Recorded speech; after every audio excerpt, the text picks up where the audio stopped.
यह हम सभी का परम सौभाग्य है कि आज खंड 3 व 4 के लोकार्पण कार्यक्रम में हम सभी का मार्गदर्शन जिनको मिलने वाला है। आज के कार्यक्रम के मुख्य अतिथि राष्ट्रीय स्वयंसेवक संघ के सर कार्यवाह श्री दत्तात्रेय होसवाले जी, आपके माध्यम से आज इस ग्रंथ का लोकार्पण होने वाला है। खंड 3 और 4 का 4 खंडों में इस ग्रंथ की रचना श्री कृष्णानंद सागर जी ने की है। इसमें 350 ऐसे भुक्तभोगी साक्षी जिन्होंने उसको जिया है, उस दर्द को सहा है, ऐसी घटनाएं जो दिल दहलाने वाली हैं, शर्मसार करने वाली हैं, ऐसे विभत्स मंजर को जिन्होंने देखा है, ऐसे 350 भुक्तभोगी लोगों के साक्षात्कार इन 4 खंडों में दिए हुए हैं।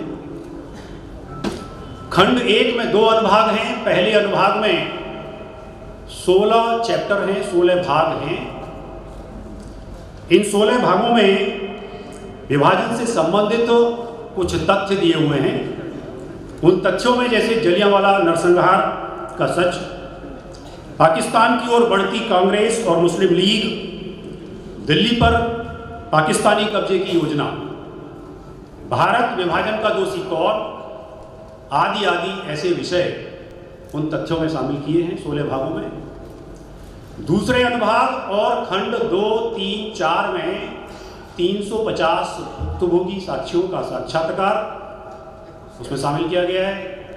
खंड 3 में चित्रों के माध्यम से उस समय जो राजनीतिक नेतृत्व था, उस समय जो सामाजिक लोग थे, उनकी क्या भूमिका थी, चित्रों के माध्यम से उसको दिखाने का प्रयास किया है। मैं इस प्रस्तावना के साथ अनुरोध कर रहा हूं श्री शेषपाल आचार्य जी से शंखनाद के लिए।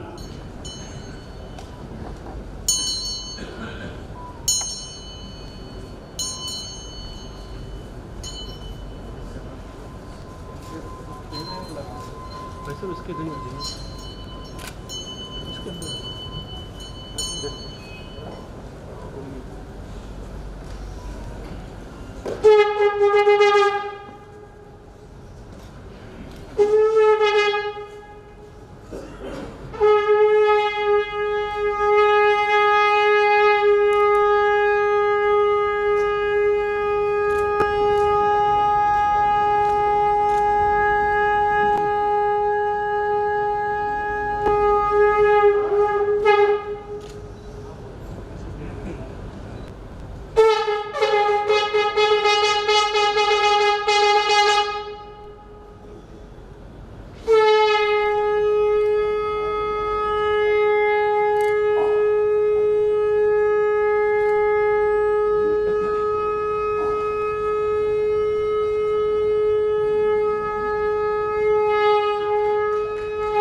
धन्यवाद।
में उस समय थे 1947 में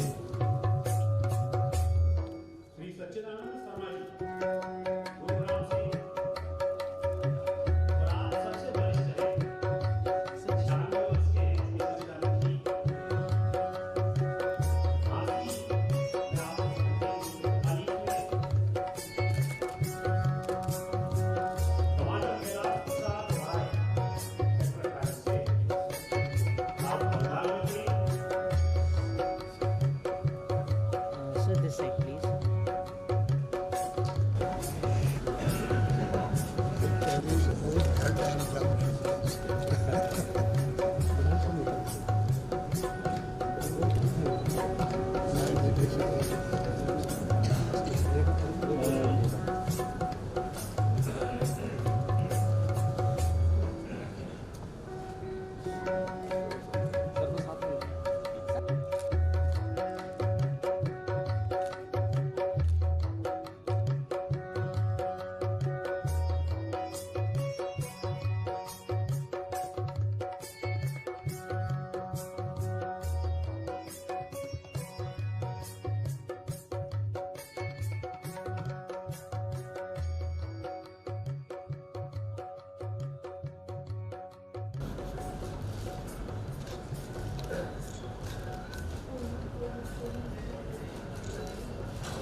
मान्यवर दत्ता जी, आज के कार्यक्रम के अध्यक्ष माननीय श्री प्रदीप जोशी जी, आज के विशिष्ट अतिथि श्री आलोक कुमार जी, हमारे विभाग संघचालक श्री दादू जी तथा उपस्थित सभी भगिनी एवं बंधुओं,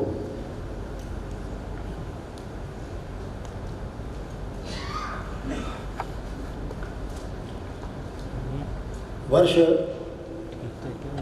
2000 की बात है। मैं अमृतसर गया था। सेट कर दिया था मैडम आपको तो नहीं मिला। वहाँ मुझे किसी ने बताया कि गुरु नानक विश्वविद्यालय में एक डॉक्टर शर्मा हैं, वो भी विभाजन पर काम कर रहे हैं। मैंने उन्हें कहा कि भाई ऐसा है तो मैं उनसे भेंट करना चाहूँगा। उन्होंने व्यवस्था करा दी। मैं विश्वविद्यालय में उनके कार्यालय पर ही मुझसे जाकर मिला, इतिहास विभाग में। लगभग घंटा सवा घंटा हमारी बातचीत हुई। वो पूछने लगे कि सागर जी, अभी तक आपने जितना भी काम किया है उसके आधार पर आप किस निष्कर्ष पर पहुंचे हैं?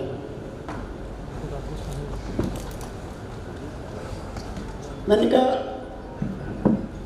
कि मैं तो भाई इस निष्कर्ष पर पहुंचा हूं कि विभाजन के समय जो भी लूटमार, अत्याचार, नरसंहार आदि हुए वो मुस्लिम लीग ने नहीं किए, वो मुस्लिम समाज ने किए। मुस्लिम लीग ने तो उनका नेतृत्व किया, संपूर्ण मुस्लिम समाज ने ये सारा काम किया। एक गांव हिंदुओं का है, उसको आसपास के 20-25 गांवों के 15-20 हजार मुसलमान घेर लेते हैं। अब वो जो 15-20 हजार हैं वो क्या सारे मुस्लिम लीग के सदस्य थे? मुस्लिम लीग के सदस्य तो उनमें से 2, 4, 5 होंगे, चलो 10 होंगे, 50 मान लिया, बाकी कौन थे? बाकी तो उनमें से कोई भी मुस्लिम लीग का सदस्य नहीं था। तो ये संपूर्ण मुस्लिम समाज ने ये काम किया है। मुस्लिम लीग के सदस्यों ने उनका नेतृत्व किया होगा, ठीक है। और इसलिए ये कहना कि उस समय जो है वो मुस्लिम लीग ऐसी थी, मुस्लिम लीग ने ये किया, ये कहना उचित नहीं। मुस्लिम समाज ने किया।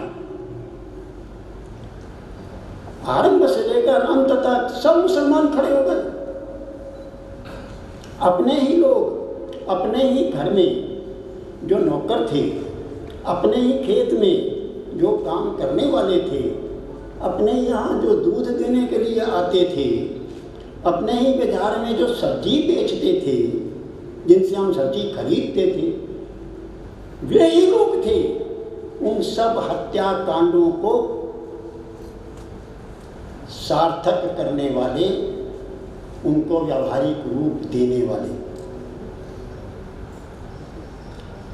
फिर मैंने उनको पूछा कि अच्छा, आपने अभी तक जितना काम किया है उसके आधार पर आप किस निष्कर्ष पर पहुंचे? वो बोले, देखिए, निष्कर्ष पर तो मैं भी इसी पर पहुंचा हूं, मेरा भी यही निष्कर्ष है। लेकिन एक सवाल है, क्या आज की स्थिति में ये कहना उचित है? ये उन्होंने मेरे से पूछा, कहा, कुछ भी कहा। मैंने कहा, शर्मा जी, हम इतिहास के विद्यार्थी हैं। इतिहास तथ्यों पर आधारित होता है, राजनीतिक अवधारणाओं पर नहीं। हमने तथ्य जो हैं वो देने हैं। राजनेता क्या सोचते हैं, राजनीतिक वातावरण क्या है, अन्य लोग जो हैं वो क्या सुनने को तैयार हैं और क्या सुनने को तैयार नहीं हैं, इसके आधार पर इसका विचार करके अगर हम इतिहास लिखेंगे तो वो इतिहास नहीं होगा। ये तो काम भांडों का होता है, तो हम भांड तो नहीं है। हमें तथ्य रखने हैं, वो चाहे कितने भी कड़वे हों, कितने भी कंटीले हों, हमें तथ्य रखने, हमें सत्य जो है वो अपने अन्वेषण के द्वारा, अपने लेखन के द्वारा लोगों के सामने प्रकट करना है। यह कहने को तो बड़ी सामान्य सी बात है, लेकिन एक विश्वविद्यालय का के इतिहास विभाग का एक प्राध्यापक जब ये बात कहता है तो हम कल्पना करें कि हमारा जो बुद्धिजीवी वर्ग है, हमारा जो शिक्षक वर्ग है, हमारा जो लेखक वर्ग है, हमारा जो इतिहास लेखक है, इतिहासकार है, उसने विभाजन के बारे में सत्य बातें क्यों नहीं लिखी? वो इस प्रसंग से हमारे सामने बात आती है। पिछले 80 वर्षों से, यानी 2000 की बात मैं कर रहा हूं, तो उससे पूर्व के 80 वर्ष का जो कालखंड बीता, उस कालखंड में हमारे देश के नेताओं ने जो हमें पट्टी पढ़ाई, जो एक वातावरण बनाया, जो बातें हमारे सामने परोसी गईं, उनका परिणाम था कि इतिहास का प्राध्यापक, लेखक भी ये कहता है कि क्या आज की स्थिति में हमें ये लिखना उचित है, ये कहना उचित है। यानी 80 वर्ष का इतिहास ने हमें ये मजबूर कर दिया कि हम झूठ लिखें। 80 वर्ष के भाषणों ने, लेखनों में हमारी मानसिक भूमिका ये बना दी कि हम सत्य ना लिखें, हम सत्य का अन्वेषण ना करें। और विभिन्न प्रकार के जो इतिहास लिखे गए हैं, जो विभिन्न घटनाएं लिखी गई हैं, उनके आधार पर कई उपन्यास भी लिखे गए हैं, कहानियाँ लिखी गई हैं, उनमें विभाजन काल का पूर्ण सत्य नहीं आता। बहुत काट छांट कर उनको लिखा गया है, जिससे किसी के हृदय में कोई शूल ना चुभ जाए। इस प्रकार से विचार करके वो सब लिखा गया है। और इसलिए आज की पीढ़ी को विभाजन के बारे में कुछ ज्ञात ही नहीं है। केवल सामान्य बात क्या था कि 1947 में भारत का विभाजन हो गया था, बस। हाँ, कुछ मारकाट भी हुई थी, इतना ज्ञात है, बाकी कुछ नहीं। लेकिन इसके पीछे जो अवधारणाएं बनाई गई वो क्या बनाई गई? दोनों तरफ मार काट मची हुई थी। हिंदू और मुसलमान दोनों एक दूसरे के खून के प्यासे हो रहे थे। इस प्रकार की अवधारणाएं बनाई गई हैं और आज भी हम इतिहास के ग्रंथों में यही पढ़ते हैं। सत्य क्या है? सत्य ये है, 15 अगस्त 1947 को हम आज़ाद हुए, ऐसा हम सब कहते हैं, बोलते हैं। लेकिन इससे एक दिन पूर्व 14 अगस्त 1947 को देश का विभाजन हुआ। देश का एक बहुत बड़ा हिस्सा काट कर भारत से अलग करके उसे पाकिस्तान बना दिया गया। वो 14 अगस्त को पाकिस्तान बना है और हम आज़ादी का दिन 15 अगस्त को मनाते हैं। यानी भारत के टुकड़े करने के बाद हम अपनी आज़ादी मनाते हैं। अब भारत के टुकड़े क्यों हुए, कैसे हुए, ये लंबी बातें हैं। ये आपको इस ग्रंथ में मिलेगा। आपने भी कुछ ना कुछ और पढ़ा होगा, सुना होगा, और भी जो हमारे हैं मान्यवर वो उसके बारे में बताएंगे, बोलेंगे। लेकिन मैं केवल 2-3 बातें मुख्य रूप से कहूँगा जो हम सबको ध्यान में रखनी चाहिए। भारत विभाजन में जो कुछ भी हुआ वह क्या था? क्या वो दंगे थे? कहा यही जाता है, सब जगह दंगे भड़क उठे। कोई दंगे नहीं भड़के थे। सत्य ये है कि मुस्लिम समाज ने हिंदू समाज के विरुद्ध युद्ध किया था और इस युद्ध की घोषणा बाकायदा मुस्लिम समाज ने 29 जुलाई 1946 को कर दी थी। उस घोषणा में यह स्पष्ट कह दिया गया था कि यह युद्ध 16 अगस्त 1946 से आरंभ होगा। फर्क इतना ही है, उसमें शब्द प्रयोग युद्ध ये नहीं किया गया, शब्द प्रयोग दूसरा किया गया। वो किया गया डायरेक्ट एक्शन, सीधी कार्रवाई। युद्ध ना कहकर उसे सीधी कार्रवाई कहा गया और साफ साफ कहा गया अब हम सब प्रकार के वैधानिक उपाय, वैधानिक तरीके छोड़ते हैं। अब हम सीधी कार्रवाई करेंगे।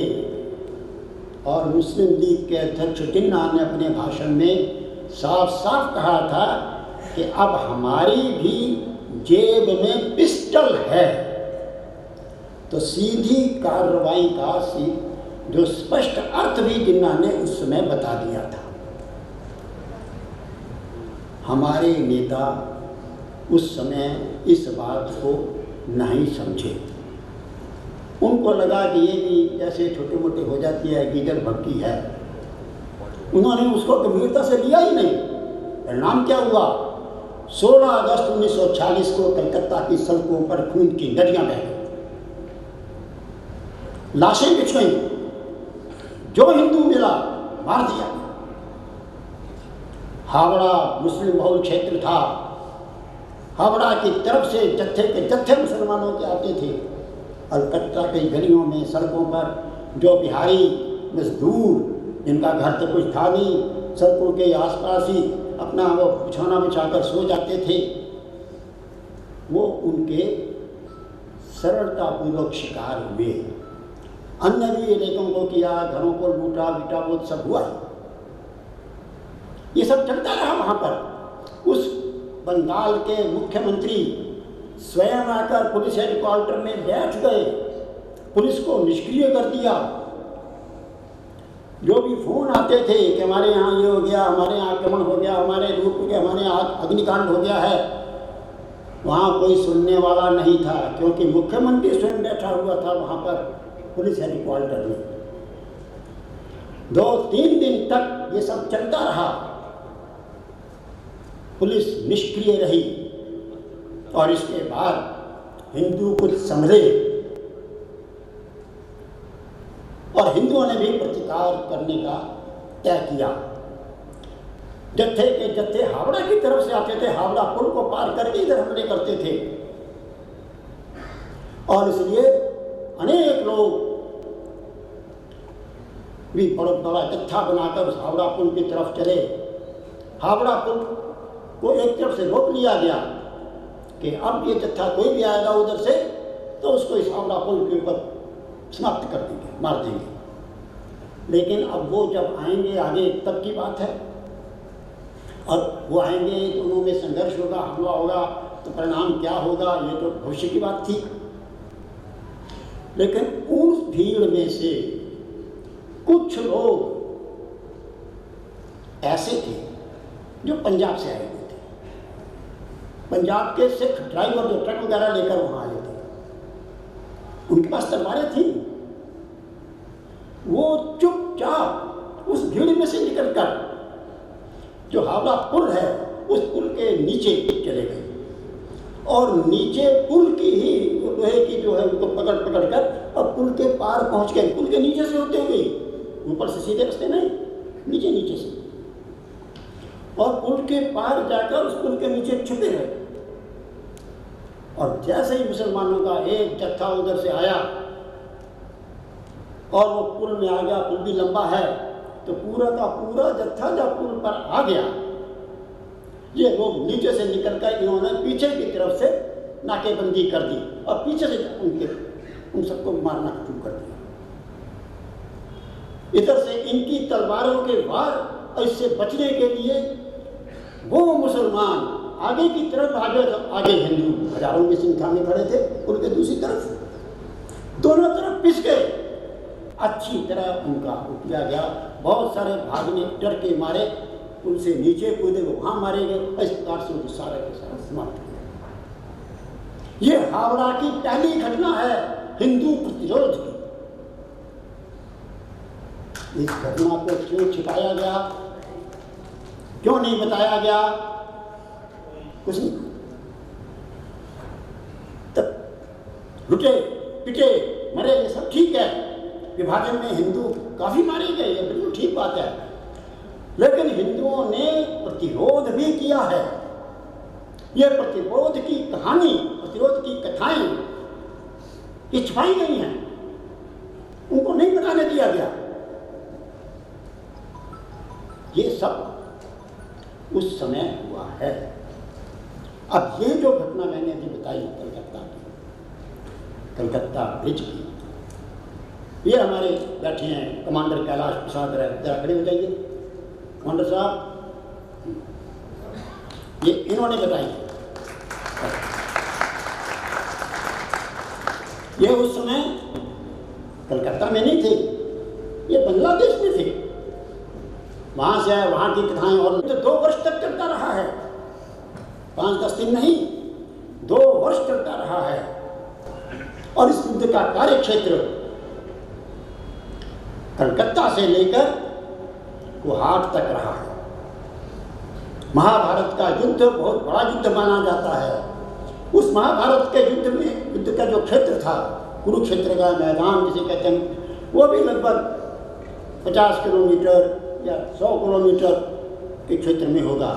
लेकिन ये जो 1900 के विभाजन के समय का जो युद्ध हुआ है, 2 वर्षीय युद्ध,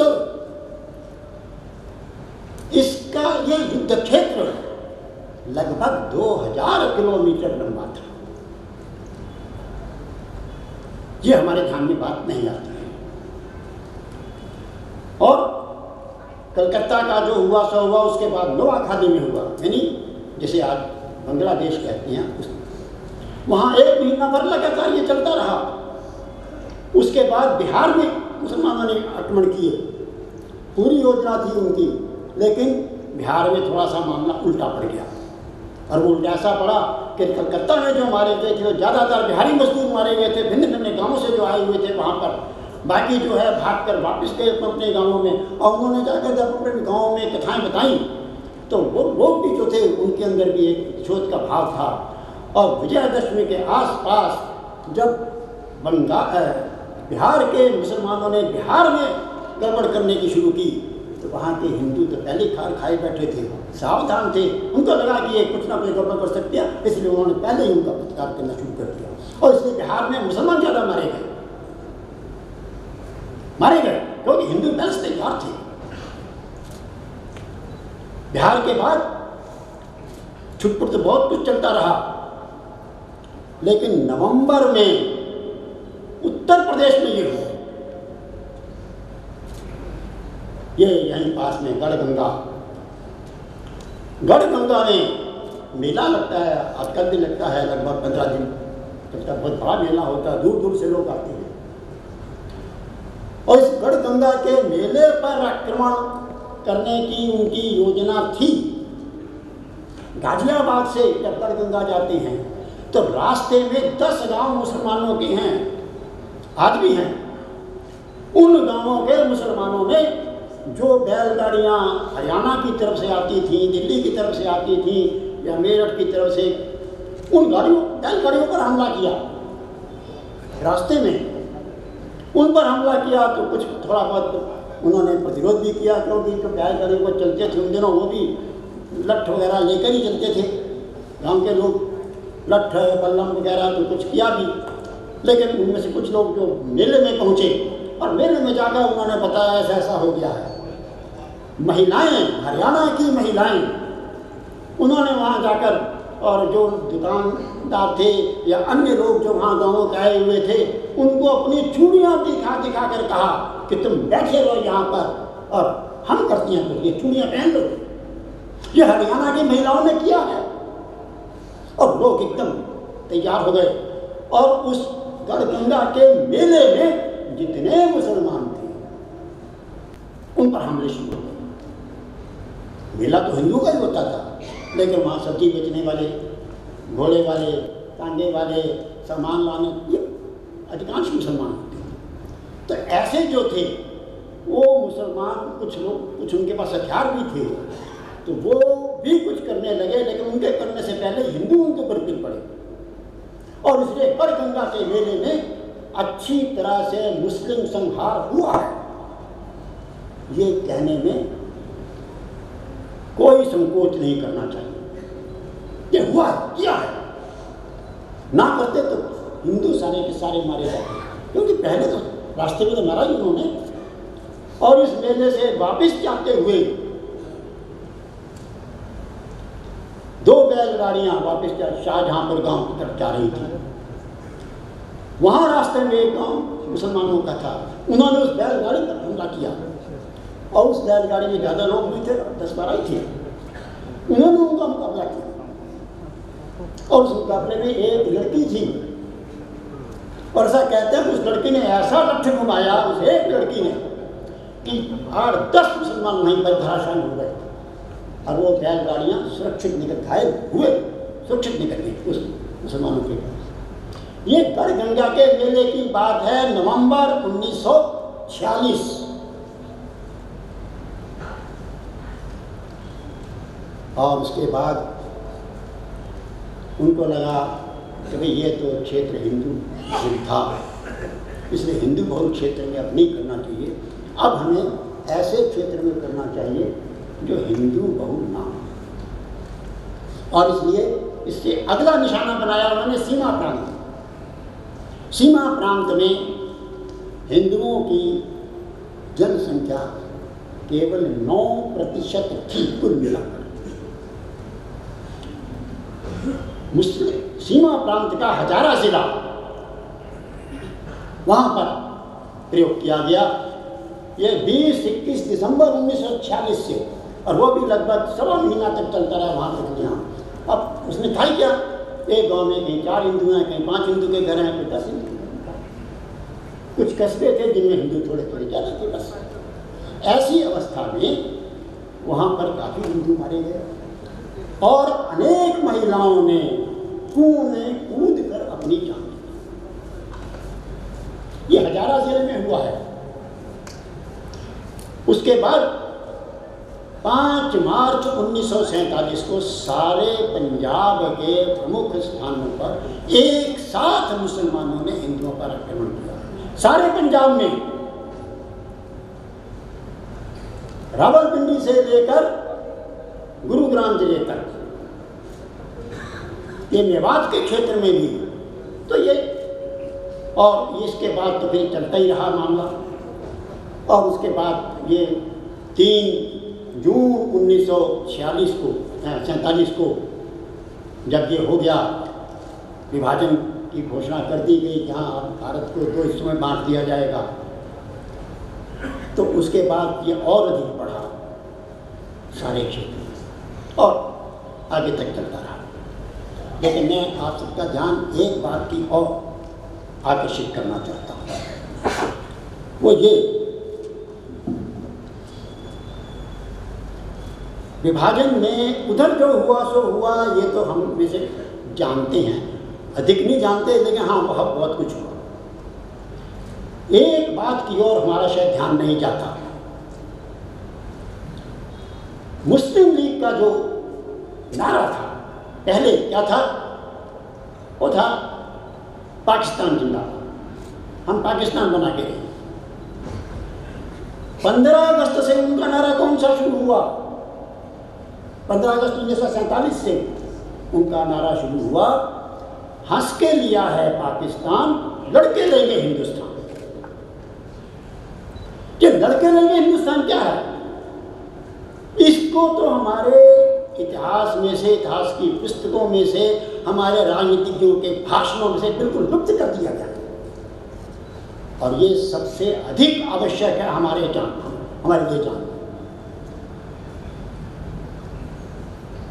मुसलमानों की योजना इस पूरे हिंदुस्तान को इस्लामी झंडे के अंतर्गत लाने की थी, और बात से नहीं, वो 1400 साल पहले से है। और उसके लिए भिन्न भिन्न प्रकार के प्रयत्न समय समय पर वो करते रहे हैं। और उसी प्रयत्न में ही, और ये बाद में 1940 से लेकर 47 तक के जो भिन्न भिन्न प्रकार के, वो सारे उसी प्रयत्न के हिस्से हैं। जो प्रस्ताव पारित किए गए थे वो भी यही किए गए थे कि मुसलमान अलग है हिंदुओं से मुसलमानों का कुछ मिलता नहीं है, और इसलिए हमें इस देश के अंदर अलग मुस्लिम होमलैंड चाहिए। इस मुस्लिम होमलैंड की परिभाषा उन्होंने कभी नहीं की कि मुस्लिम होमलैंड में क्या क्या होगा, नहीं, क्योंकि वो चाहते थे ज़्यादा से ज़्यादा हिस्से पर हम कब्जा कर लें, और जब वो कब्जा हो जाएगा तो उसके बाद बाकी हिस्से को अपने ले लेंगे, लेकिन पहले वो तो हो जाए। और इसलिए इस पाकिस्तान को बनाने के लिए मुसलमानों को कोई आंदोलन नहीं करना पड़ा। पाकिस्तान बनाने के लिए मुसलमानों को जेल में नहीं जाना पड़ा। पाकिस्तान बनाने के लिए मुसलमानों को कोई संघर्ष नहीं करना पड़ा। वो तो उनको थाली में रखकर मिल गया। पाकिस्तान मुसलमानों को थाली में रखकर मिल गया। और ये पाकिस्तान देने वाले कौन लोग थे? 2 प्रकार के लोग थे। एक थे हिंदू नेता, उस समय हिंदू समाज के जो नेता थे वो, और दूसरे उत्तर प्रदेश, मध्य प्रदेश, बिहार, असम वगैरह के जो मुसलमान थे, जन समाज, ये पाकिस्तान के मुसलमान नहीं, उत्तर प्रदेश के मुसलमान मुख्य रूप से, क्योंकि 1946 में इन क्षेत्रों के मुसलमानों ने चुनाव में एक मुश्त होकर मुस्लिम लीग को वोट दिया था, और मुस्लिम लीग ने पाकिस्तान बनाने के लिए वो चुनाव लड़ा था। कांग्रेस ने अखंड भारत के नाम पर चुनाव लड़ा था, मुस्लिम लीग ने विभाजन के नाम पर चुनाव लड़ा था, और उत्तर प्रदेश, मध्य प्रदेश, बिहार, बंगाल वगैरह के मुसलमानों ने सब ने एक मुश्त होकर मुस्लिम लीग को वोट दिए थे। कांग्रेस ने जो मुस्लिम सीटों पर मुस्लिम कैंडिडेट खड़े किए थे वो सब हार गए थे, कोई जीत नहीं पाया। तो पाकिस्तान बनाने वाले इसी उत्तर प्रदेश के लोग हैं। ये केवल मैं नहीं कह रहा, ये शायद 8 अगस्त का मुझे जहाँ तक ध्यान आ रहा है, या जो भी तारीख होगी, संविधान सभा में सरदार पटेल ने कहा, जब कुछ मुस्लिम भाइयों ने ये मांग रखी, हम ऐसा होना चाहिए, वैसा होना चाहिए, और आप तो बड़े भाई हैं, हिंदू बड़े भाई हैं, छोटे भाई का ख्याल रखना चाहिए। सरदार पटेल ने कहा कि ये नहीं चलेगा, छोटा भाई बड़ा भाई नहीं चलेगा। आपको पाकिस्तान चाहिए था, आपको आपका पाकिस्तान मिल गया, अब कुछ नहीं चलेगा। अब आप इस तरह की बातें करोगे तो आपको पाकिस्तान चल जाओ। पाकिस्तान बनाने वाले आप ही लोग हैं, ये सरदार पटेल का कहना था संविधान सभा के अंदर। पाकिस्तान बनाने वाले आप ही लोग हैं। लेकिन सरदार पटेल ने तो ये बात कह दी, उसके बाद आज तक कभी किसी ने ये बात कही? किसी नेता ने बात की?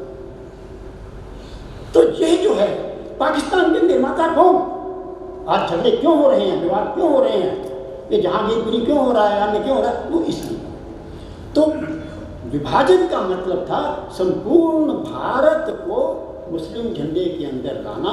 वो पूरे भारत को नहीं ला पाए तो जितना हिस्सा हो सकता है उतना तो ले लो, बाकी आगे देखा जाएगा।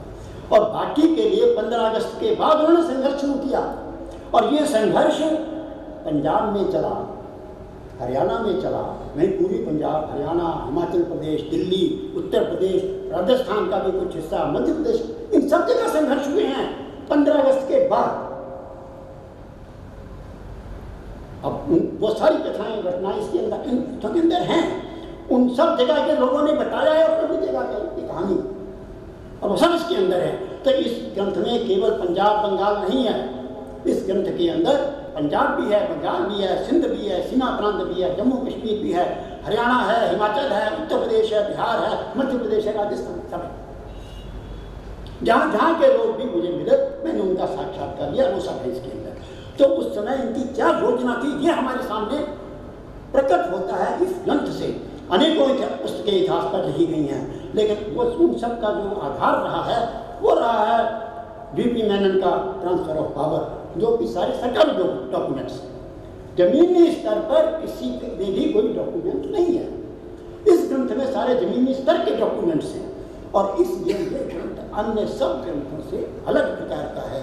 और मैं आशा करता हूँ कि भविष्य के इतिहासकार इन तथ्यों को आधार पर भविष्य का इतिहास लिखेंगे। इतना मात्र कहकर मैं अपनी बात समाप्त। राष्ट्रीय स्वयंसेवक संघ के सरकार्यवाह माननीय दत्तात्रेय भोसले जी, कार्यक्रम के विशिष्ट अतिथि विश्व हिंदू परिषद के कार्याध्यक्ष श्रीमान आलोक कुमार जी, संघ के विभाग संचालक श्री दादू जी,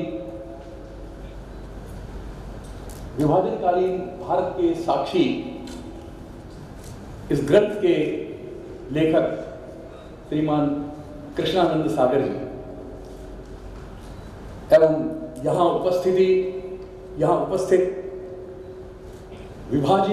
विभाजनकालीन भारत के साक्षी वीर महापुरुष, उपस्थित बंधुओं एवं बहनों, मुझे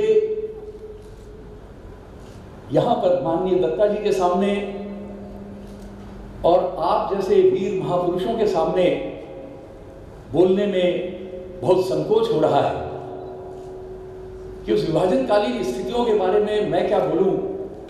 आप सब ऐसे साक्षी रहे हैं जिन्होंने उसको झेला है और उसका सामना किया है। यदि व्यक्तिगत रूप से आपके सम्मुख बैठा जाए तो आपके कृतित्व भी उससे पता चलेंगे कि आपने उसको किस तरीके से उसका सामना किया, कितने लोगों को बचाया और जाने क्या क्या कष्ट भी सहे। आज हम इतना कह सकते हैं कि आज जो हमारे देश के अंदर विभिन्न प्रकार की समस्याएं हैं, उसमें से मुझे तो ऐसा लगता है कि लगभग 70% समस्या, चाहे वो आर्थिक समस्याएं हो या सामाजिक समस्याएं हो, वो विभाजन के कारण से उत्पन्न हुई है। मोटी मोटी सी बातों को देख लें कि आज हमारे शत्रु राष्ट्र के ऊपर, शत्रु राष्ट्र के रूप में अकेले चीन hमारे सामने नहीं है, बल्कि पाकिस्तान से भी सुरक्षा के ऊपर हमें प्रतिदिन करोड़ों रुपया व्यय करना पड़ता है। सियाचिन में जो उपस्थित हमारे सैनिक हैं, वो दुश्मन की गोली से उतना वीरगति को प्राप्त नहीं होते जितना कि मौसम की मार के कारण हमारा व्यक्तियों का, सैनिकों का नुकसान होता है। और हजारों करोड़ रुपया वर्ष भर में इस सुरक्षा के ऊपर जाता है। इसके पीछे का भी कारण क्या है? यह विभाजन ही रहा है। इतना ही नहीं, इसके कारण कितनी सामाजिक समस्याएं उत्पन्न हुई, कितने दर्द उत्पन्न हुए, वे दर्द आज तक चले आते हैं। आप में से बहुत से लोग जानते होंगे डॉक्टर महीप सिंह जी को। महीप सिंह जी से मेरा भी संपर्क रहा। डॉक्टर महीप सिंह जी साहित्यकार थे और विभाजन के कारण उनके पिता को, बच्चों को लेकर के यहां आना पड़ा, लेकिन परिवार के कुछ लोग वहीं छूट गए। डॉक्टर महीप सिंह जी से कई बार मेरा मिलना हुआ। 2015-16 में उनका देहावसान हो गया। 1999 में जब तत्कालीन भारत के प्रधानमंत्री अटल जी लाहौर बस लेकर के गए थे और उनके साथ में कई साहित्यकार, कलाकार, पूर्व प्रशासनिक अधिकारी, तत्कालीन प्रशासनिक अधिकारी भी गए थे, तो डॉक्टर महीप सिंह जी भी उनके साथ में गए। लौटने के बाद उन्होंने एक लेख लिखा। वो लेख मैंने 99 में पढ़ा था। मैं आपको ध्यान दिलाना चाहूंगा, समय की सीमा को ध्यान में रखते हुए। उस लेख में डॉक्टर महीप सिंह जी ने लिखा कि जब वो वहां पहुंचे और होटल के अंदर थे, सारे प्रोटोकॉल वगैरह, नियमों का पालन सभी के द्वारा किया जा रहा था। विभाजन को तो लगभग 52 वर्ष हो गए थे। थोड़ी देर में एक व्यक्ति आता है जिसकी उम्र लगभग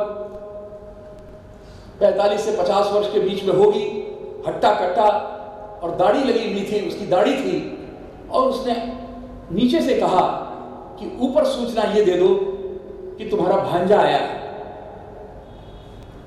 महीप सिंह जी ने उसको अपने कमरे में बुला लिया। कमरे में जब बुलाया तो उसने ये बताया कि आपकी जो बड़ी बहन थी, मैं उनका लड़का हूं, मौलाना था। महीप सिंह जी कहते हैं कि उस समय तक ये बिल्कुल अनभिज्ञ थे कि उनकी उस बहन का क्या हुआ, उनकी वो बहन कहां गई, क्या गई, इसके बारे में उनको कोई जानकारी नहीं थी। लेकिन वहां पर जो प्रतिनिधि मंडल जा रहा था, उन लोगों के अखबार में नाम निकले थे, और उन नामों को जब उसकी बहन ने पढ़ा तो उसकी बहन को यह ध्यान में आया कि इसमें तो मेरा भाई भी आ रहा है।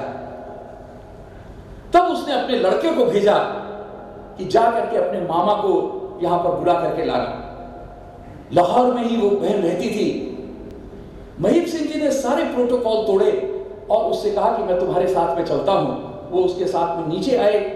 नीचे आने के बाद उसकी मोटरसाइकिल पर बैठे, और मोटरसाइकिल में बैठने के बाद वो गलियों गलियों गंदी गलियां घुमाते घुमाते घुमाते, और एक घर के सामने वो रुका जिसमें बोरे के पर्दे लगे हुए थे, गंदा पानी बह रहा था, गंदगी बह रही थी। वहां पर उसने मोटरसाइकिल रोकी, और मोटरसाइकिल रोकने के बाद महीप सिंह जी को अंदर ले गया। महीप सिंह जी से जब उनकी बहन मिली दोनों भाई बहन मिल करके बहुत देर तक आपस में रोते रहे। रोते रहने के बाद में बहन ने बताया कि वो जो मोहल्ले का लोहार था, जो घर में भी बाल्टियां ठीक करने के लिए आता था, नल वगैरह भी ठीक करता था, विभाजन के समय पर 1947 में जब परिवार, कुछ हिंदू परिवार इस सीमा के इधर आ रहे थे, उस समय वो उसको भगा करके ले गया। कई सदस्यों का कत्लेआम भी हुआ और बहन को वो भगा करके ले गया। उसका कुछ पता नहीं चला। पिता थे, जो बच्चे हाथ पड़े जीवित रहे, उनको लेकर के किसी तरीके से यहाँ आए। बहन ने बताया कि उस लोहार को तो टीबी था और 15-16 साल तक वो किसी तरीके से जीवित रहा। 15-16 साल के बाद उसकी मृत्यु हो गई। आज इसके 6-7 बच्चे थे और ये सबसे बड़ा लड़का था। उनकी बहन उनको अंदर ले जाती है और अंदर ले जाने के बाद जो उनका पूजा कक्ष था वहां पर वो ले गई। वहां पर कुरान रखी हुई थी। उसने कुरान को वहां से हटाया और कुरान को वहां से हटाने के बाद नीचे गुरु ग्रंथ साहब रखे हुए थे और महीप सिंह जी ने गुरु ग्रंथ साहब को प्रणाम किया। उस बहन ने भी प्रणाम किया। उसने कहा कि मैंने मर्जी से शादी नहीं करी थी और इसलिए मैं गुरु ग्रंथ साहब को अपने साथ में लेकर के आई और ये गुरु ग्रंथ साहब ही आज मेरा सहारा है। ये इस तरीके की एक कहानी नहीं है। दुखी रहेगा। मैं तुमको आह्वान करता हूं, लौटकर अपने स्वधर्म में आ जाओ। मैं तुमको वचन देता हूं कि यह सारा जीवन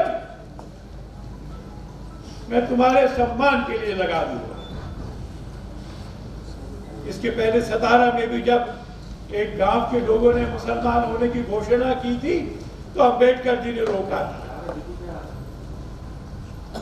दूसरा वक्तव्य उन्होंने दिया था और मैं अपना वक्तव्य नहीं दे रहा हूं, परिषद का नहीं दे रहा हूं। उन्होंने कहा था एक्सचेंज ऑफ पॉपुलेशन के बारे में कि अब पाकिस्तान बन गया है, धर्म के आधार पर बन गया है। यहां के सब मुसलमानों को पाकिस्तान चले जाना चाहता। उदाहरण भी दिया था उन्होंने कि मानो ये नहीं गया, ये सेना में रहे। अफगानिस्तान से इस्लाम के नाम पर युद्ध हुआ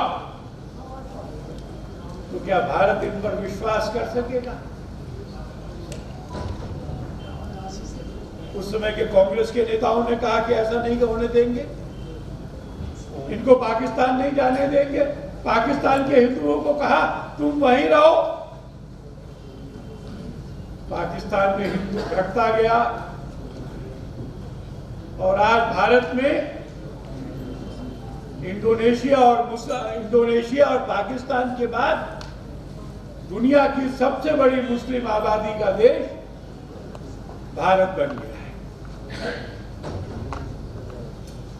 विभाजन कष्टों का समय था ना। मैं अमृतसर में प्रचारक था, मैंने वो घटनाएं सुनी। बड़े लोग, सामर्थ्यवान व्यवसाय वाले लोग, जब ये निश्चित हो गया कि जाएंगे, पैदल जाएंगे, कुछ सामान लेके नहीं जाएंगे, बच गए तो निकल जाएंगे। उस घर की महिलाओं ने कहा आप बच गए तो निकल जाएंगे, हम किसी के हाथ पड़ गई तो क्या होगा? आवाज घर के लोगों ने कहा कि उपाय क्या है? महिलाओं ने कहा हम हिंदू हैं, हम वीरांगनाएं हैं, हम अपने शील से भी ज्यादा मृत्यु को महत्व देते हैं। हमने आपस में तय किया आप हमारी हत्या कर दीजिए या हम कुएं में कूद जाएंगे। निश्चित होकर जाइए, भारत अगले जन्म में फिर मिलेंगे। ऐसा हुआ।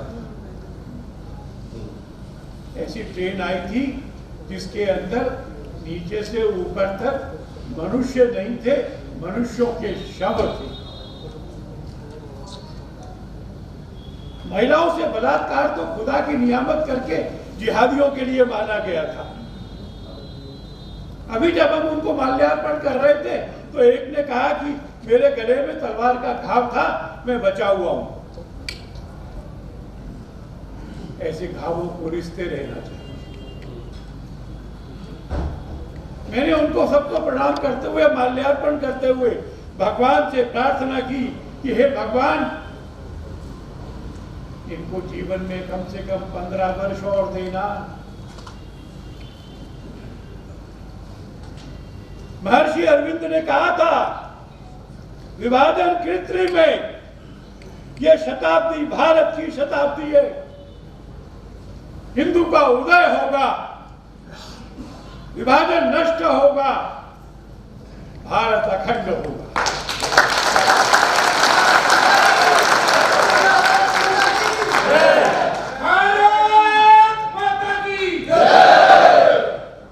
और मैंने 15 वर्ष इसलिए मांगे कि आने वाले समय में देखने की दृष्टि रखने वाले महापुरुषों में वरेण्य राष्ट्रीय स्वयंसेवक संघ के पूजनीय सरसंघ चालक जी ने कहा है,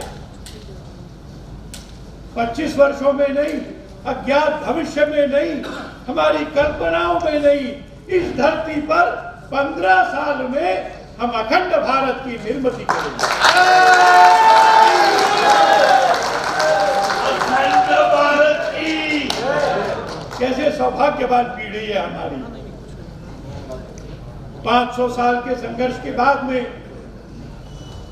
हम राम जन्मभूमि पर मंदिर बनते देख रहे हैं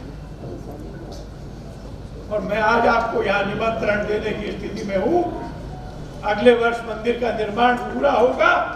2024 में जन्मभूमि पे रामलला के दर्शन करने चलना।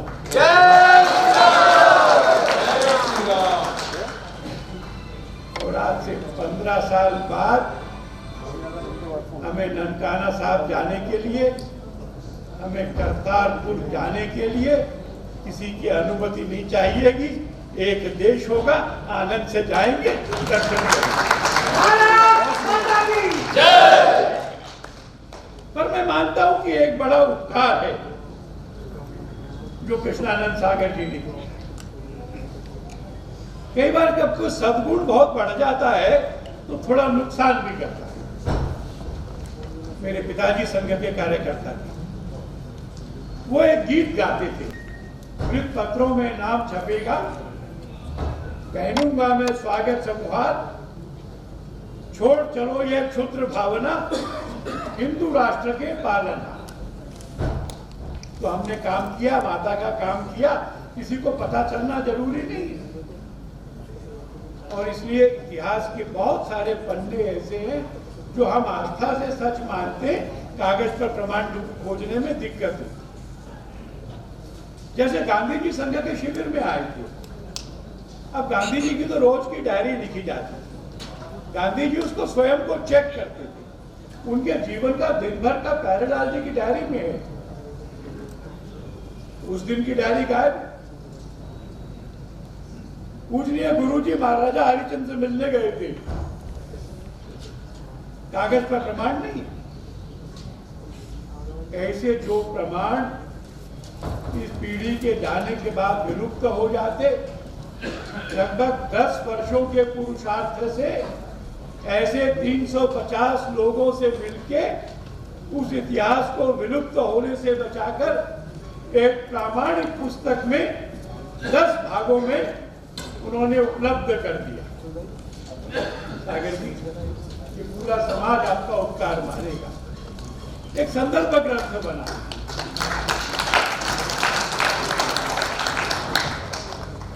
इसकी प्रत्येक घटना और खास तौर पर वो घटना जिसमें रक्त बहा था, उस रक्त को माथे का चंदन बनाकर उन सब सपनों को साकार करने के लिए जो स्वप्न हम संजो कर चले, राष्ट्र का परम वैभव, संस्कारित हिंदू समाज की संगठित शक्ति, धर्म का संरक्षण करती हुई ऐसे परम वैभव पर विराजमान होगी कि दुनिया के सब लोग कहेंगे, हाँ यही मार्ग है प्रगति का, यही मार्ग है सुख का, यही मार्ग है शांति का। हिंदू दर्शन के पास यह है। पहले हिंदू ने इसको छोड़ दिया था, अब हिंदू है जीवन जी रहा है, तो दुनिया में शांति, दुनिया में वैभव, दुनिया में समरसता, दुनिया में आनंद। भारत माँ के आशीर्वाद हम सब पे रहे, सीताराम जी की कृपा रहे, हमारा आपका पुरुषार्थ बना रहे, क्योंकि हम केवल साक्षी नहीं है, हम भगवान की उस वानर सेना के अंग भी हैं, जिनके जिम्मे कुछ ना कुछ काम भगवान ने इस पुनर्निर्माण में लगाया है। हमारा ये पुरुषार्थ बना रहे, ये पुरुषार्थ वृद्धिगत हो, अपने जीवन में, अपने नेत्रों से, अपने सामने, अपने द्वारा निर्मित इस परम वैभव का हम दर्शन कर पाए, अखंड भारत में आनंद से रह पाए, अपने बच्चों को ये गाथाएं सुना पाए। इस मंगल कामना के साथ अपनी बात पूरी करता हूँ। बहुत बहुत धन्यवाद। ग्रंथ लोकार्पण कार्यक्रम के सम्माननीय अध्यक्ष, भारत के संघ लोक सेवा आयोग के भूतपूर्व अध्यक्ष, अभी अप्रैल 4 तक आप उस स्थान पर रहे हैं, डॉक्टर प्रदीप जोशी जी,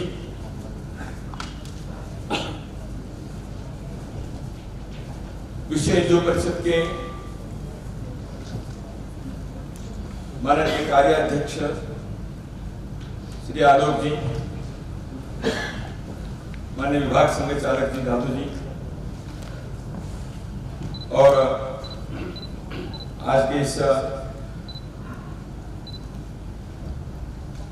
ग्रंथ के रचयिता, शोधकर्ता, लेखक ज्ञानवृद्ध श्री कृष्णानंद सागर जी, जिनके सम्मान करते हुए हमने उस इतिहास से प्रेरणा लिया, ऐसे विभाजनकालीन भारत के साक्षी बने ऐसे सभी महापुरुष, सभागार में उपस्थित सभी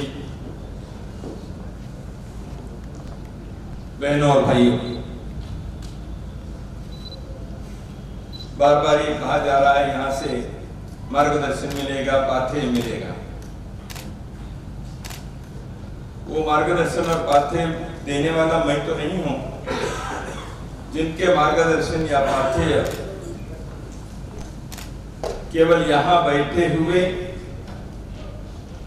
सभासदों के लिए नहीं, अपितु वर्तमान और आगे की पीढ़ी के लिए भी भारत के इनसे मिलना चाहिए, ऐसे जिनके कर्तृत्व से, राष्ट्रभक्ति से और भारत को अखंड बनाए रखने के लिए अपने सब कुछ न्योछावर करने के लिए तैयार हुए, लेकिन आज भी साक्षी के रूप में हमारे सौभाग्य से यहाँ उपस्थित है। ऐसे लोगों से वह मार्गदर्शन पाथेय मिलना चाहिए। इसलिए मैं कह रहा हूं कि शब्दों के वाणी के दृष्टि से तो कुछ मैं यहाँ कह सकता हूं। देशभक्ति के बारे में कहा जाता है,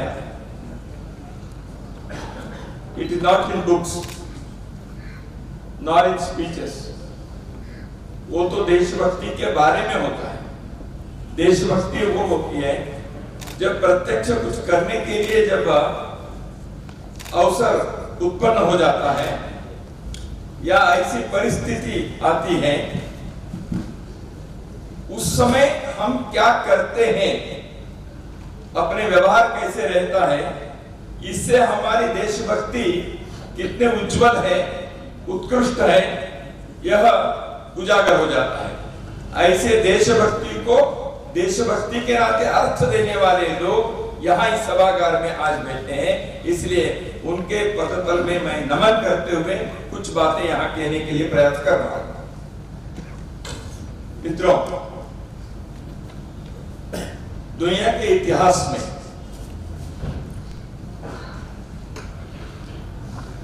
कई देशों के मानचित्र कई कारणों से, भू राजनीतिक परिस्थिति के कारणों से, जियोपॉलिटिक्स कहते हैं,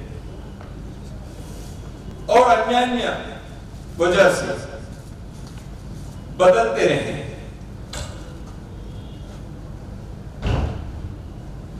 पिछले दिनों में भी कुछ देश किसी देश के साथ जुड़ गए, कुछ देश जो राष्ट्र बनने के प्रयत्न किया लेकिन नहीं हो पाया, ऐसे टूट गए, दोनों हुए। 1989 में जब यहां भारत में अयोध्या में राम मंदिर के लिए शिलान्यास का कार्यक्रम हो रहा था, उन्हीं दिनों में आप लोगों को स्मरण जरूर होगा, सोवियत रूस टूट रहा था और जर्मनी, दो देश फिर से एक हो रहे थे। 80 के दशक के अंतिम वर्षों में यह दुनिया में देखने को मिला। 1939 से 45 तक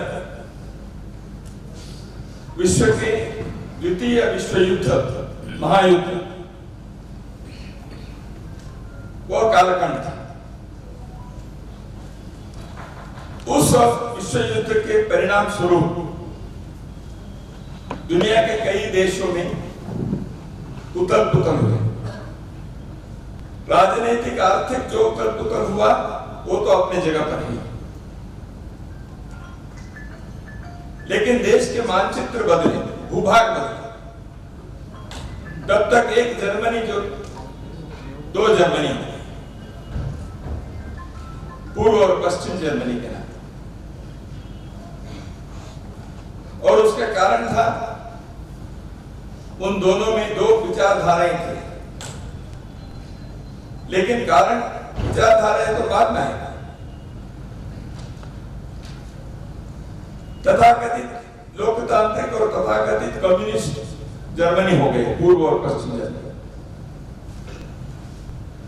लेकिन एक षड्यंत्र था, एक जर्मनी को बनाए रखना दुनिया के कई देशों के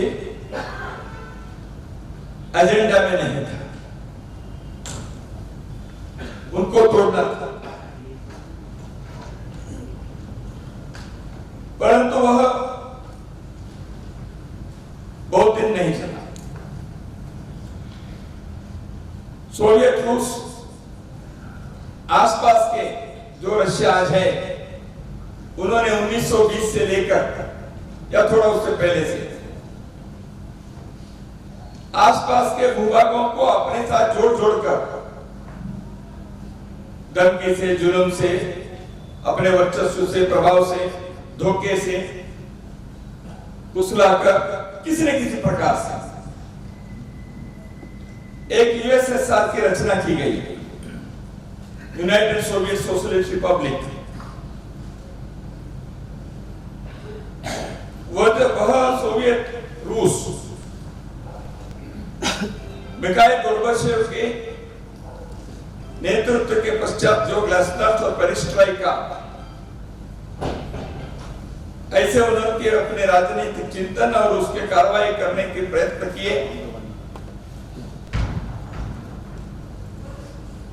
रूस को बनाए रखना उनके लिए संभव नहीं था, अंदर से टूट रहा था। तो पहले बाल्कन कंट्रीज अलग हो गए, लैटविया, इस्टोनिया वगैरह। बाद में धीरे धीरे 89 में सारे सोवियत रूस टूट पड़ा। सोवियत रूस, यूएसएसआर इतिहास के पन्नों में चला गया। तो उस समय कुछ कार्यक्रम हमने बेंगलुरु में रखे। दुनिया के भविष्य ऐसे क्या होगा, क्यों ऐसा हो रहा है। उस कार्यक्रम में भारत के भूतपूर्व विदेश मंत्री, विदेश सचिव, फॉरेन सेक्रेटरी एपी वेंकटेश्वर उस कार्यक्रम में सेमिनार में आए, गोष्ठी में आए। उस कार्यक्रम के सूचना देने के लिए, निमंत्रण देने के लिए माननीय शेषाद्री जी उस समय संघ के माननीय सरकारी विभाग थे। उनके पास जब मैं गया था, मैंने बताया ऐसे ऐसे कार्यक्रम कर रहे हैं, थोड़ी चर्चा हुई। उन्होंने एक बात बताई, ये सारे जो हो रहे हैं यह हर एक देश में वहां के राष्ट्रीयता, द स्पिरिट ऑफ नेशनलिज्म, यह उभर कर आ। यही कारण है इस राष्ट्रीयता के अभिव्यक्ति के कारण टूटे हुए एक राष्ट्र के दो टुकड़े जुड़ रहे हैं। अनेकों राष्ट्रों को जोड़कर एक राज्य शक्ति बनाने के जो कुप्रयास हुआ वह समाप्त होकर राष्ट्र अपने अपने पुनर्जन्म ले रहे। एक जर्मनी में ऐसे हुआ, सोवियत रूस में, और भारत में भी वही सांस्कृतिक राष्ट्रीयता यहां ऊपर उठकर आ रही है, क्योंकि अयोध्या में शिलान्यास का कार्यक्रम हो रहा था। मैंने इतिहास के इस पक्ष पर इसलिए गया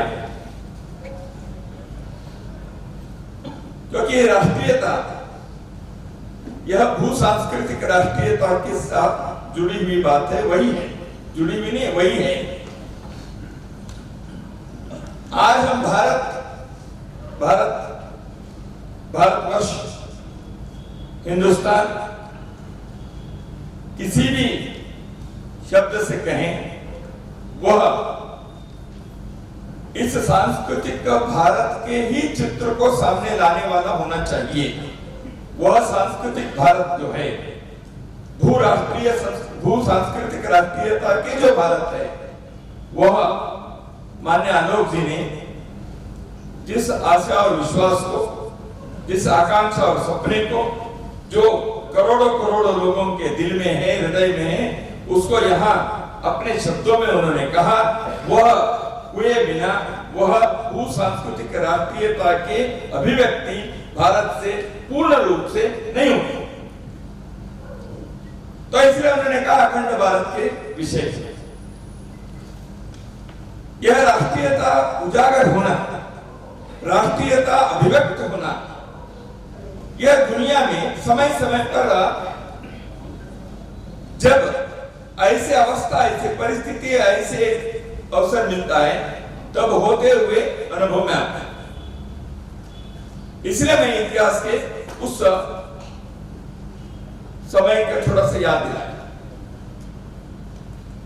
1945 तक विश्व के द्वितीय युद्ध लगभग समाप्त हो गया, लेकिन 1945 से आने वाले 5-6 वर्ष भारत के लिए एक महायुद्ध की परिस्थिति आ गई। यह माननीय कृष्णानंद सागर जी ने हमारे सम्मुख जो रखा आपने, क्योंकि 16 अगस्त 1946 को डायरेक्ट एक्शन की बात जुलाई में घोषित हो गई, और जिस प्रकार ये डायरेक्ट एक्शन के जो स्वरूप सामने आया, यह इतिहास साक्षी है। मानवता कितने नीचे चली जा सकती है और मानव कितने अत्यंत क्रूर बन सकते हैं, इसके एक मिसाल उस डायरेक्ट एक्शन में सामने निकल कर आया जो इतिहास में। तो इसलिए ये जो जिहादी मानसिकता के जो कार्रवाई हैं, हथकंडे हैं, इतिहास में ऐसे रक्तपात के कारण बने हैं, वह मानसिकता आज भी समाप्त नहीं हुई है। विश्व के अनेकों भागों में यह मानवता के दुर्भाग्य है। आज भी एक कट्टरपंथी जिहादी मानसिकता हिंसात्मक रूप लेकर पाशवी कृत्य करने के लिए हर प्रकार के प्रयास करने की तैयारी कर बैठे। दुनिया चिंतित है। तो इसलिए रास्ता क्या होना चाहिए, यह विचार करना है। तो इसलिए आज ऐसी परिस्थिति दुनिया में अनुभव में आने के कारण इतिहास से हमें क्या पाठ मिलता है, यह समझना आवश्यक है। आगे के मार्ग को यदि हमें विचार करना है, पीछे क्या हुआ इसके बारे में समझना आवश्यक है। इसलिए कृष्णानंद सागर जी ने 4 खंडों में विभाजनकालीन भारत के साक्षी इस शीर्षक से इतिहास के उन अनसुने अनकही बातों को फिर से एक बार ग्रंथ रूप में लाकर भारत के वर्तमान और आगे के पीढ़ियों के लिए अत्यंत श्रेष्ठ एक योगदान आपने इस क्षेत्र में शोध करते हुए अपने परिश्रम से किया है। इसलिए सारे समाज की ओर से माननीय कृष्णानंद सागर जी के प्रति मैं कृतज्ञता व्यक्त करता हूं। इन्होंने इतने लोगों से मिलकर इतिहास के उन भागों को जो अंधकार में रहे हैं या इधर उधर थोड़े छुपे होंगे, उन चीजों को लाए। ये सब इतिहास के बारे में, लेकिन एविडेंस कहां है? लेकिन इतिहास के विद्यार्थियों को, इतिहास के प्राध्यापकों को मालूम है, ओरल हिस्ट्री करके भी एक बात होती है। प्रत्यक्ष देखे हुए, अनुभव किए हुए बातों को जब व्यक्ति कहता है, उसको जब हम डॉक्यूमेंट करते हैं, उस ओरल हिस्ट्री को इतिहास के अध्ययन में अत्यंत महत्व का स्थान है, उसको माना जाता है। इसलिए इतिहास है एक अपोर कल्पित कहानी नहीं है। This is not imagination of some fantasy, this is not the fiction of some literary student. घटित चित्रों को अपने स्मरण से बताकर देशभक्ति के उस कार्य को जिन्होंने किया, नेकी का दरिया में डाल, ऐसे सोचने वाले लोग ही ये कार्य किए थे।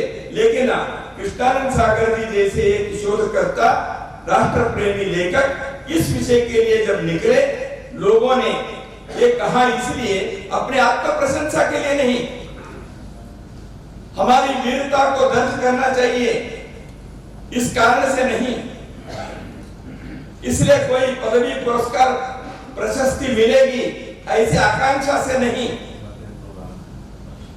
लेकिन भारत के आने वाली पीढ़ियां समझनी चाहिए उस समय एक परीक्षा का काल, देश के संकट के चुनौती का वह पर्व, उस समय उन लोगों ने क्या किया, क्या करने का प्रयास किया, उनके अंदर के देशभक्ति के, राष्ट्रभक्ति के वह उज्जवल स्वरूप कैसे था, हमने अपने समय पर अपने को जो ठीक लगा सूझा हम कर सकते थे, क्षमता थी, उस समय हमने ये किया और आगे के लिए हमने मशाल आपके हाथों में थमा दिया, इसलिए आप आगे लेके जाओ। ऐसे एक संदेश देने के लिए इस पुस्तक की आवश्यकता थी, वो कार्य हुआ।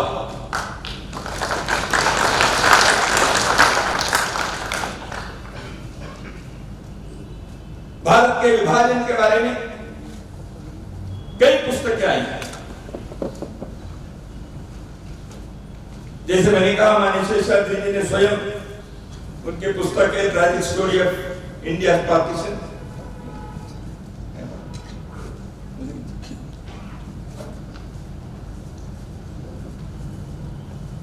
देश और बटा, ऐसे हिंदी में है, और भी लोगों ने लिखे। Now it can be told in बारिश ने गिल्टी मैन ऑफ पार्टीशन कर्तव्य है भारत के समाजवादी नेता डॉक्टर राम मनोहर लोहिया, उन्होंने लिखे कैसे देश के विभाजन की मानसिकता कैसे बनी, इसके पूर्व पक्ष को लिखने का प्रयत्न कुलपति मुंशी जी ने किया। उन्होंने लिखा था रजाकार मूवमेंट के बारे में जो तेलंगाना में हुआ था। तो भारत के विभाजन के बारे में कई ग्रंथ आए हैं, शोधपरक ग्रंथ आए हैं।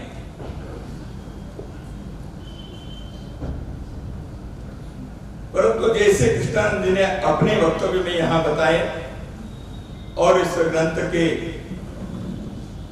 भूमिका में आपने लिखा है, ऐसे प्रत्यक्षदर्शी साक्षी जिन्होंने उस समय के उन दिनों को न केवल देखा, जो हिंदू समाज के बंधुओं को, भगिनियों को बचाने के लिए जो कार्य किया,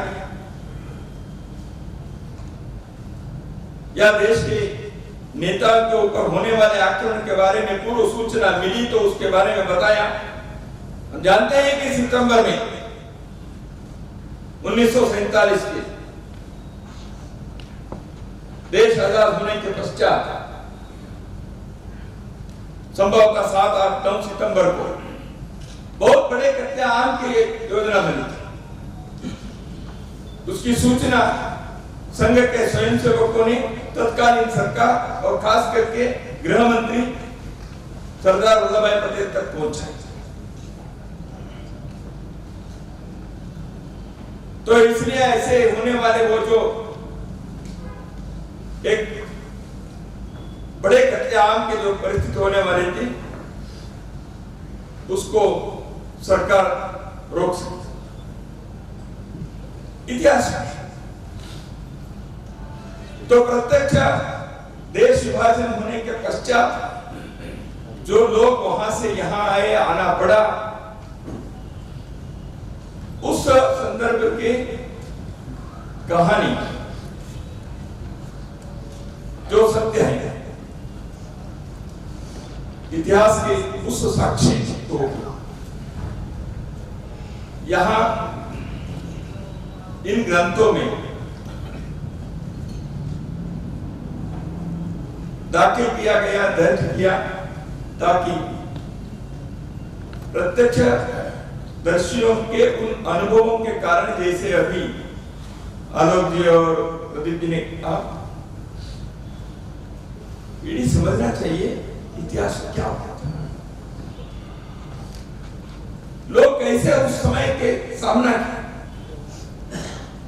उनके अंदर ऐसे कौन सी शक्ति अंदर से हमारे देश के उस समय के उन प्रांतों के माता भगिनियों ने कैसे आधुनिक काल के पद्मिनी बनकर जोहार की, उस पद्मिनी की वीर परंपरा को उन्होंने केवल उन्होंने जहर ले दिया या कुएं में कूद गए, ऐसा नहीं।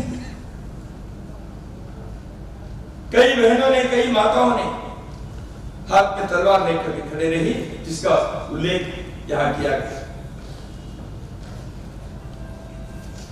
ये हुआ है।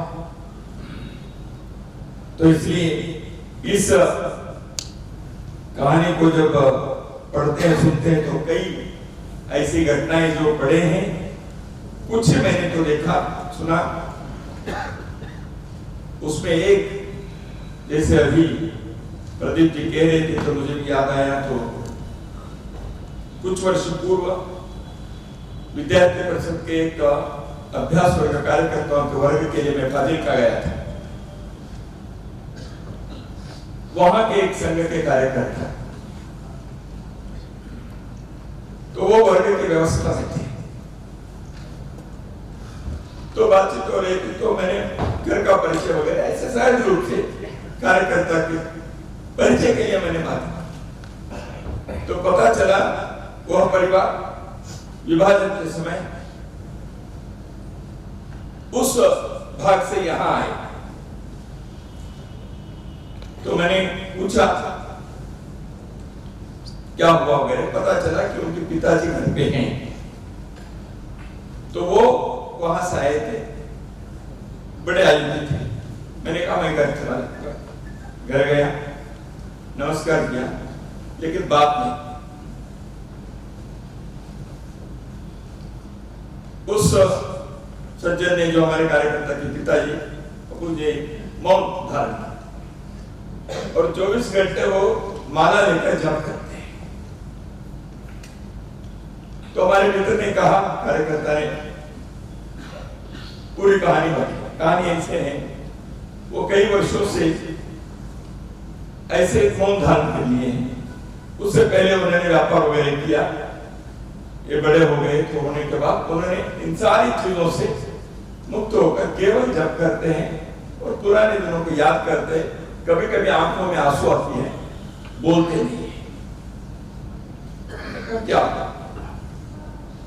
पता चला, जब वो वहां से निकले, उनकी पत्नी और 3 बेटियां ये साथ रास्ते में गुंडों ने इनके पीछे किया, और कौन किया कहने की जरूरत नहीं। तो इधर उधर से कैसे तो भागना था, और भी लोग थे, सब भागना है, या तो कहीं छुपना है, या तो पलटवार करने के लिए तैयारी करके उनके ऊपर आक्रमण करना है। आक्रमण करने से बचना तो संभव नहीं था। कैसे भी तो करके एक गुरुद्वारा में या मंदिर में अंदर घुसे। तो तीनों बेटियों ने कहा पिताजी को, अब हमारी रक्षा नहीं हो सकती, इसलिए आप बच जाएंगे, तो आप आगे बढ़े। तो आपका क्या होगा? नहीं, आप हमको यहीं समाप्त कर। पिताजी ने कटारी निकाले, भगवती की प्रार्थना की और अपने हाथों से उन्होंने तीनों बेटियों के वही था, उनके शील बचाने के लिए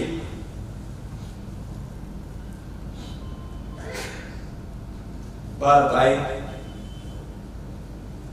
बाद में उनके बेटा जन्म हुआ, व्यापार किए, छोटा एक दुकान चलाए। बाद में उनके मन हमेशा उस घटना के बारे में कैसे हुआ होगा, इसलिए वो मौन धारण कर लिए। 24 घंटे में कई बार उनके आंखों से आंसू बहती है, बोलते नहीं। जब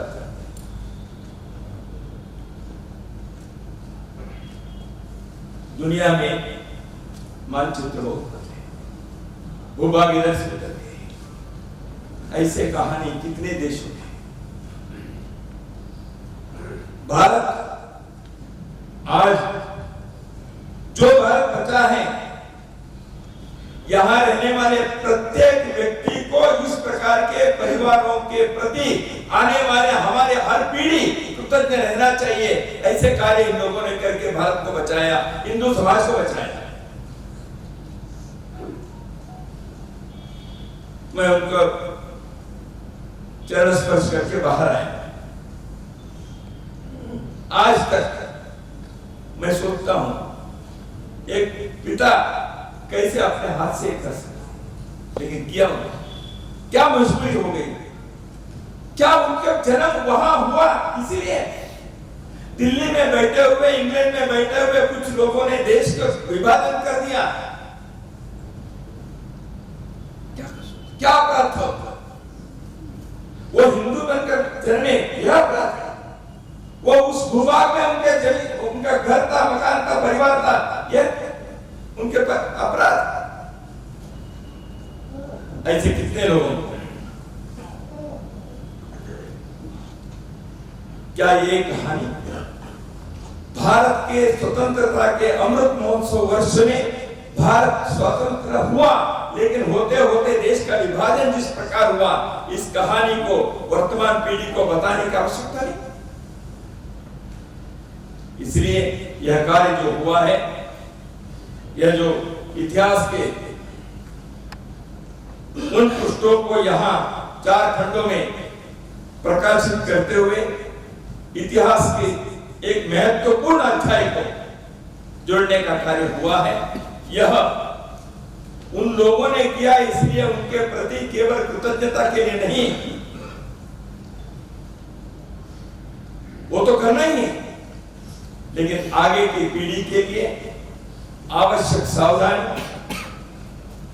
आवश्यक सबक पाठ और आपने जो बार बार कहा पाथे और मार्गदर्शन, उसके लिए ऐसे ग्रंथ की आवश्यकता है। देश विभाजन होगा नहीं है, ऐसे बहुत लोगों ने कहा था। विभक्ति before vivisecting the country, Mahatma Gandhi ji ने कहा Pakistan it is a fantastic nonsense. Pandit Jawaharlal Nehru ji ने कहा था आप तलवार निकालेंगे, तलवार से मिलेगा, sword will be met by sword। लोह पुरुष सरदार वल्लभ भाई पटेल ने उद्गार किया था।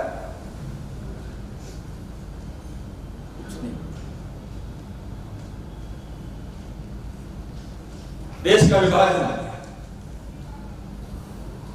इस विभाजन में नभूतो ऐसे कत्लेआम, 2 भाई जैसे विभाजन,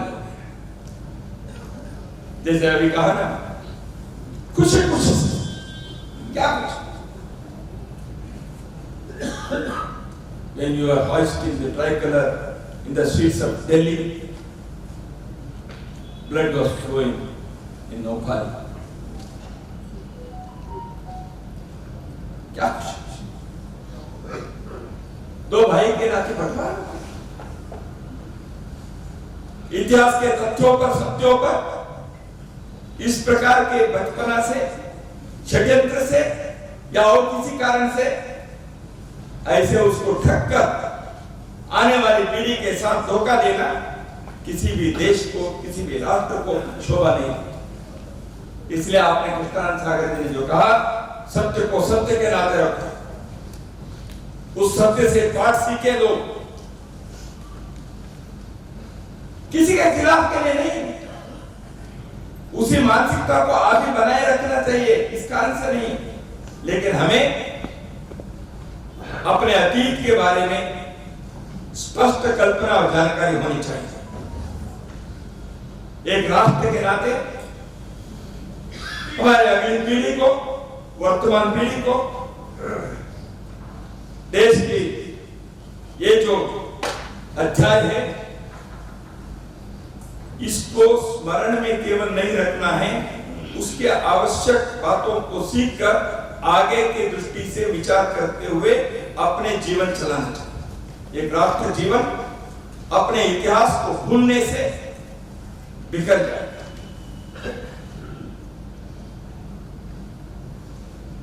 इसलिए इतिहास से पाठ सीखना यह आवश्यक है। The nation which forgets its history will be condemned to repeat that. इसलिए भी आवश्यक।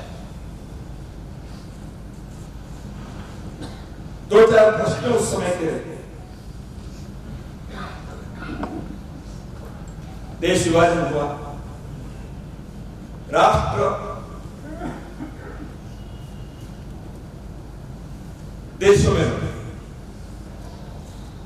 दो राज्य बने, बाद में 3 हो। एक प्रश्न है, क्या पाकिस्तान बनने के बाद जिस कारण से बनाए थे वह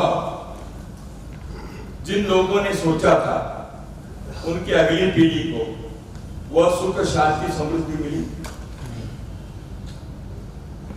किस कारण से आपने पाकिस्तान को मांगा था, क्यों बनाया था?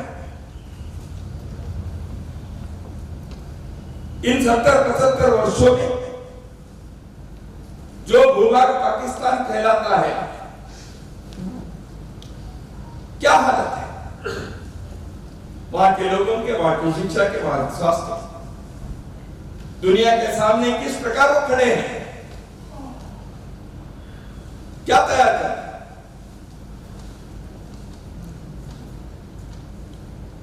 दुनिया में आतंकवादी लोगों को तैयार करने के फैक्ट्री खोलकर बैठे हैं।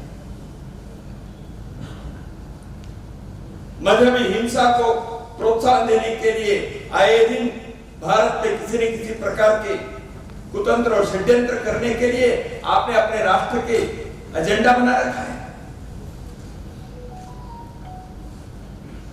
क्या किया, क्या मिला? और पाकिस्तान कितने जगह पर वहां आंतरिक समस्याएं हैं। कुछ समय पहले इंडिया पॉलिसी फाउंडेशन से एक मैगजीन उन्होंने निकाला, पाकिस्तान वॉच। पाकिस्तान के बारे में मॉनिटरिंग करेंगे तो कॉन्स्टिट्यूशन क्लब में कार्यक्रम था। मैंने कहा 2 दिन ये चलेगा नहीं पत्रिका, आप पत्रिका चलाने के सामर्थ्य नहीं रखते, क्षमता नहीं रखते, ऐसे नहीं है। पाकिस्तान वॉच करने के लिए पाकिस्तान रहेगा तभी तो वॉच करेंगे।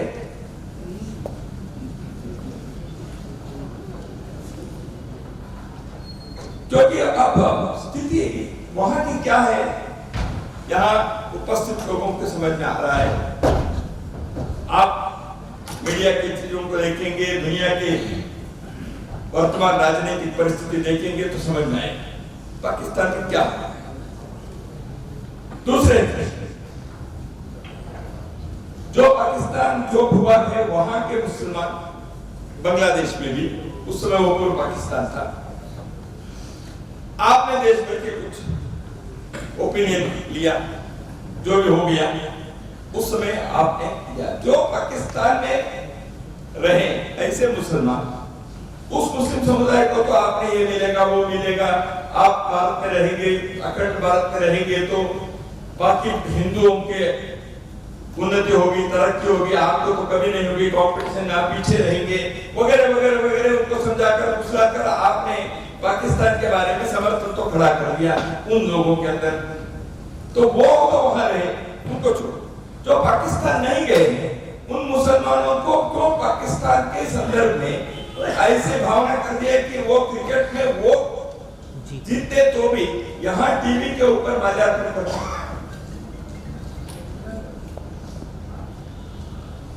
शेष भारत के बचे मुस्लिम समुदाय में पाकिस्तान परस्त मानसिकता को बनाने के कारण क्यों? आप तो गए नहीं, जिन्होंने गया, जिनको मिलना था मिला, नहीं मिला वो उनके हो गया। जो भारत में रहना है, आप कैसे यहाँ के बारे में क्यों, आप कैसे पाकिस्तानी हो गए? लेकिन देश के तत्कालीन नेतृत्व और आगे आए हुए जो सामने रहे, सरकार चलाए, सत्ता चलाए, मीडिया चलाए, एकेडमिक्स चलाए, ऐसे लोगों ने भारत में रहे इस मुस्लिम समुदाय को आप तो भारत के हैं भाई, यह समझाने का ये कार्य जितना होना चाहता नहीं है। तीसरी बात, बहुत सारे हिंदू वहां जो रहे उनको जोर जबरदस्ती जुल्म से उनके धर्मांतरण किया। वह मानसिकता आज भी भारत में चलती है, वो एजेंडा आज भी जारी है। संख्या से हिंदू जहां जहां घटते हैं वह भूभाग समाज का वह हिस्सा भारत के राष्ट्रीय मुख्य प्रवाह से अलग होने के लिए ज्यादा समय नहीं लेता, या अलग मानसिकता पनपने में वहां कई प्रकार की शक्तियां काम करती हैं। केरल तमिलनाडु से लेकर उत्तर के छोर तक यह बात, इसलिए मतांतरण ये राष्ट्रांतरण है। Change of religion gives rise to change of nationality और नेशनल स्पिरिट। ये इतिहास का सत्य है, इतिहास का यह संदेश है। केवल उपासना पद्धति को बदलने के अंदर के कुछ ऐसे इच्छा आकांक्षा है, इक्का दुक्का 10-20 ऐसे करते हैं। हिंदू समाज ने कभी इस विषय के बारे में विरोध नहीं किया। हजारों वर्षों से हमने यहाँ दुनिया के किसी भी देश के मत पंथ के लोग आकर अपने मत पंथ को प्रचार करने के लिए सब प्रकार के सुविधाएं प्राप्त करवाए हैं, लेकिन धर्मांतरण की आज पाकिस्तान बनने के 75 वर्षों के पश्चात भी आज भी स्थिति भारत में ऐसे जगह जगह पर है। इस विषय के बारे में हमें समझना चाहिए, वर्तमान पीढ़ी को समझना चाहिए। हिंदू समाज इसमें न केवल जागरूक रहना, आवश्यक सक्रियता भी दिखानी चाहिए, ताकि भारत में हिंदू बहुल रहने तक ही भारत लोकतंत्र रहेगा, भारत की संस्कृति रहेगी, हिंदू संस्कृति रहेगी। हम सब यहाँ ऐसे बैठकर चैन से देख सकते हैं, सुन सकते हैं, रह सकते हैं। अन्यथा आज जो पाकिस्तान में, बांग्लादेश में हिंदुओं की परिस्थिति हुई है, जिसका उल्लेख आलोक जी ने किया, वह होगा और भारत के अन्य स्थानों पर ये होते हुए दिखते हैं। पिछले मई के विधानसभा चुनाव के पश्चात पश्चिम बंग में जिस प्रकार हिंदुओं के ऊपर आक्रमण हुए, हमले हुए, वह एक केवल छोटा सा सैंपल है, समझना। तो इसलिए आधार पर से प्रेरणा लेकर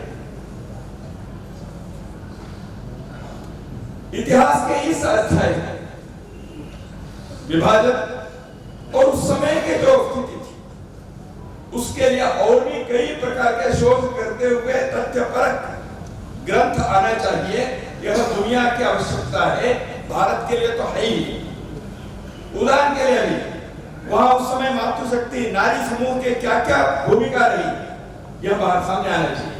जो मैं देख रहा था ग्रंथ के जो व्यक्तियों के नाम, उनमें से कुछ महिलाओं के नाम है, क्योंकि सभी मिलना, उनको बात करना ये नहीं हुआ होगा, कितना नहीं। लेकिन मातृशक्ति की क्या भूमिका रही, शोध करते हुए एक पुस्तक आ सकती। कोलकाता के एक थिंक टैंक है, उन्होंने कार्य किया है 1937 से 1947 तक 10 वर्ष। उस समय के बंगाल मुस्लिम लीग सत्ता पर थी। Muslim politics in Bengal legislative assembly में जो डिबेट्स हुए, बिल्स लाए, कानून में, उसका अध्ययन करते हुए 5 खंड उन्होंने प्रकाशित किए हैं। मुस्लिम पॉलिटिक्स इन बंगाल 1937 to 1947। ऐसे शोध करके बहुत सारे विषयों को आज भी भारत के विभाजन के वह जो शोकांतिका है, उस विभीषिका के इर्द गिर्द बहुत सारे ऐसे विषयों को आगे की पीढ़ी के लिए तथ्य के आधार पर रखने के एक महती आवश्यकता है, उसको भी पूरा करना चाहिए। ऐसे कुछ नई पीढ़ी के लोग यह शोध कार्य लें। कृष्णानंद जी ने जो कार्य प्रारंभ किया है अपने वो करे। वैसे तो ज्योति जलानी जटाने की ऐसे एक पुस्तक पहले माणिक चंद्र वाजपेयी और श्रीधर बराडकर जी उन्होंने इसी विषय पर लिखी। उससे और बढ़कर कुछ ग्रंथ आ गए, आगे भी और। लेकिन ये सब जैसे मैंने कहा, राष्ट्र की अस्मिता, राष्ट्र के अस्तित्व, राष्ट्र की एकता और एकात्मता, इसको मजबूत करने के लिए यह एक महत् कार्य होना चाहिए। और महर्षि अरविंद को सपने को साकार होते हुए देखने के लिए हम सभी रहेंगे, ऐसे मैं विश्वास व्यक्त करते हुए मेरे वाणी को विराम देता हूं। नमस्कार। मंचासीन एवं समक्ष बैठे सभी प्रबुद्धजनों को मैं वंदन अभिनंदन करता हूं। सर्वप्रथम आज के मुख्य अतिथि परम आदरणीय सर कारवा जी का मैं हृदय की गहराई से कृतज्ञता व्यक्त करता हूं कि उन्होंने इस ग्रंथ का लोकार्पण कर हमें मार्गदर्शन प्रदान किया। आपका मार्गदर्शन हम सभी के लिए आने वाले टाइम में, आने वाले वक्त में एक प्रेरणा और एक सहायक के रूप में था। आज की कार्यक्रम की अध्यक्षता कर रहे संघ लोक सेवा आयोग के पूर्व अध्यक्ष श्री प्रदीप कुमार जोशी जी, विशिष्ट अतिथि के रूप में श्री आलोक कुमार जी, विभाग संघ चालक श्री मधुसूदन जादू जी का भी मैं आभार व्यक्त करता हूं कि उन्होंने अपनी गरिमामयी उपस्थिति से इस कार्यक्रम को भव्य बनाया। उसके पश्चात मैं विद्यालय की प्रबंधक समिति के सक्रिय सहयोग की भी सराहना करता हूं। व्यवस्था में लगे मेरे सभी साथी जो इस विद्यालय परिसर में सबसे पहले आने के बावजूद व्यवस्था में विभिन्न दायित्वों का निर्वहन करने के कारण इस सभागार में उपस्थित नहीं हो सके, उनके प्रति मैं विशेष कृतज्ञता व्यक्त करता हूं, क्योंकि वह इस कार्यक्रम का मेरुदंड है और वो स्वयं उपस्थित नहीं है। उसके पश्चात मैं आप सभी गणमान्य व्यक्तियों का भी हृदय से धन्यवाद करता हूं कि शुक्रवार है, वर्किंग डे है, उसके बाद भी आप बड़ी संख्या में कार्यक्रम में उपस्थित हुए। बीच में तकनीकी समस्या के कारण, व्यवधान के कारण अव्यवस्था रही, उसके लिए मैं आप सभी से क्षमा प्रार्थी हूं।